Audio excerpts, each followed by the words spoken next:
Hi guys, Jacob Rees-Mogg had a few difficult truths handed to him when he was interviewing former Labour advisor Scarlett MccGuire.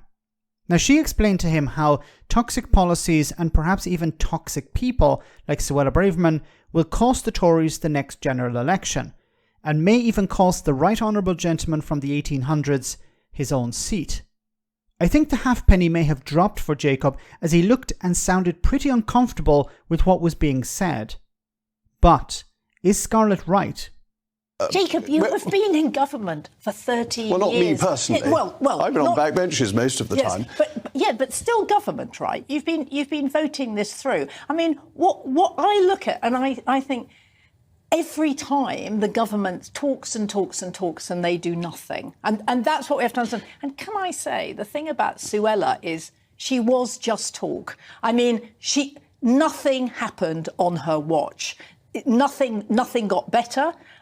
Things just got worse. She could have sorted out illegal migration. She could actually have stopped the backlogs. And instead, everything was about Rwanda, which is just performative. It will never work. I think sorting out illegal migration is actually much harder than legal migration. That legal is so much more directly under the government's control and less subject to human rights and legal actions. But rather than trying to say who's to blame, because one can go back a long time and look at all sorts of people to blame, isn't it worth looking at how you make this better?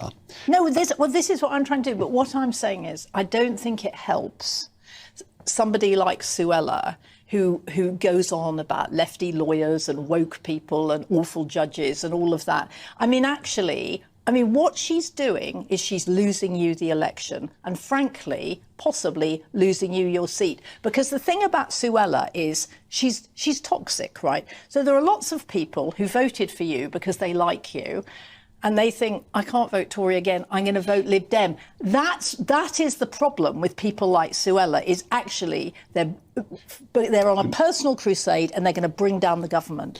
Well, she's correct. She's on a personal crusade and she's going to bring down the government.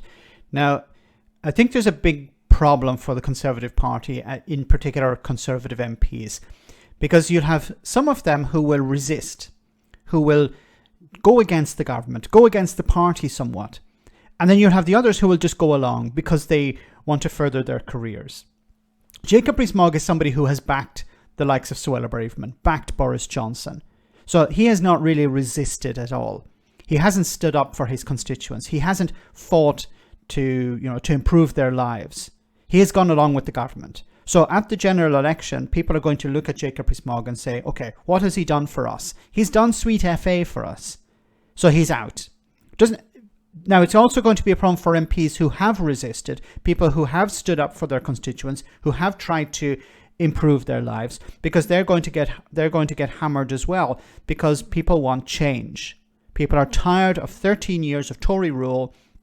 Good MP or bad MP, everyone has to go, or pretty much everyone will have to go.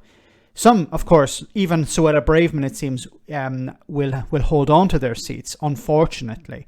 But if we focus on Jacob Rees-Mogg, he's in a bit of bother. If we look at his constituency, North East Somerset, in 2019, he held on to the seat with 14,729 of a majority. Not a very strong majority. Now, if we look at the recent by-elections, massive Conservative majorities were overturned. Now, of course, by-elections are very different to the general election. Turnout is different. The reason people vote is different. But it's not looking good for Jacob Rees-Mogg. Now, something has happened recently. The constituency's borders have changed, the boundaries have changed, and it has now become North East Somerset and Hanham. Now, I don't know how this will impact Jacob Rees-Mogg. I don't know if this will help him or if it will hinder him. But either way, he's going into this general election with a slim majority. You know, slim majorities used to be in the single-figure thousands. Now slim majorities are anything under 20 or even 25. He's likely to lose his seat. If he does, I'll probably open a bottle of sherry. Let me know in the comment section, guys, what you think. As always, your comments are greatly appreciated. Thanks a lot.